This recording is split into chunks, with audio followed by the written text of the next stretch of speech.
Apa artinya wudu? Apa artinya wudu? Tuh, pertanyaan ketiga masih ngarang juga. Gak usah ngarang. Apa artinya wudu? Wallahu a'lam. Baik, wudu itu asal bahasanya bukan bersuci ya. Kalau bersuci taharah, itu pengertian fikih ya. Wudu artinya suci, itu pengertian fikih. Secara bahasa, wudu itu berasal dari kata bau'un. Bau'un. Ya. Yang berarti cahaya yang terang, sinar yang terang, atau aura kebaikan yang tampak. Aura kebaikan yang tampak. Ya. Jadi ada orang-orang yang seakan-akan wajahnya itu ada cahaya gitu sikapnya. Jadi dari jauh Anda sudah lihat enak, ada cahaya kebaikan, teduh melihatnya, tenang perasaan Anda gitu kan? Seperti terangnya cahaya matahari yang diharapkan itu. Dhau'un, jamaknya disebut dengan dhiya'un. Quran surah ke-10 ayat ke-5. Walladzi ja'ala asy-syamsa dhiya'an wal qamara nura. Nah, sekarang saya berikan rumus dan ini akhir dari kajian kita. Saya tutup di sini.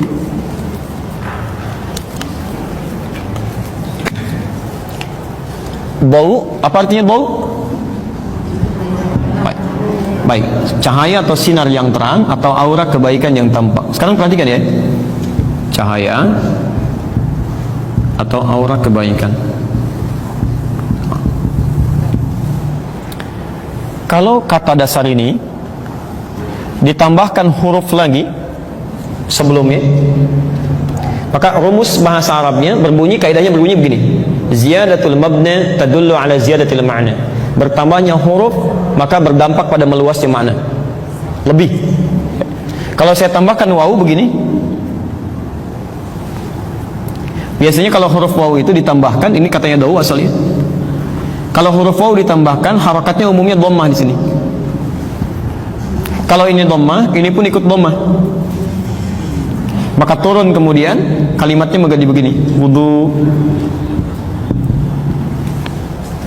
Dari kata bau yang berarti cahaya yang terang, aura kebaikan yang tampak.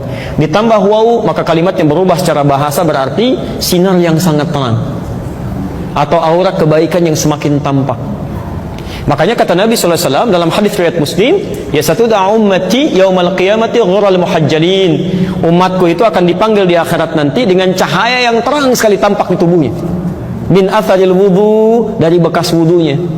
Jadi saat di akhirat nanti insya Allah kita kalau wudunya bagus seperti tadi itu, nanti saat dipanggil itu kelihatan umat Nabi itu. Kelihatan, begitu datang cahayanya banyak. Ada aura kebaikan. Kata Nabi dari bekas wudunya. Tapi Anda mesti tahu ya, awas, mesti ingat ini. Yang dimaksud bekas wudunya bukan airnya. Bukan airnya, ingat. Tapi yang dimaksud ini aura kebaikan yang tampak tadi. Di orang, makanya kalimatnya menggunakan asar. Asar itu jejak perilaku, bukan jejak benda. Jejak perilaku. Jadi kalau antum misalnya berjalan begini, ada tapak di situ. Itu disebut dengan asar namanya. Makanya ada asar sahabat, jejak kehidupan sahabat, sehingga seperti kita melacak lewat jejak langkahnya. Asar. Ya. Makanya kata Nabi, orang yang benar wudunya bisa tampak pada perilakunya, aura kebaikannya. Kira-kira, maaf, semakin bercahaya nggak wajahnya? Semakin bercahaya nggak tangannya? Jadi ada kebaikan yang dia lakukan dari situ. Itu yang menjadikan dirinya mendapat cahaya kebaikan di akhirat nanti. Makanya ibadahnya disebut dengan wudu, ingin memberikan kesan bahwa orang wudu itu pasti sifat dan sikapnya baik. Jadi kalau selama ini ada orang berwudu sifat dan sikapnya tidak baik, ada yang salah dalam wudunya. Ya. Kalau semua orang sudah begini wudunya, mana ada setan yang bisa ganggu? Susah gitu. Ya. Begitu dia mau ganggu, ini taubat kepada Allah. Dia rasakan Allah mengawasi. Ya, karena itulah kemudian besar kemungkinan dia bisa menampilkan setan, menghilangkan waswas dalam dirinya dan lebih dekat dengan Allah Subhanahu wa taala. Jelas di sini? Baik, paham insyaallah. Baik.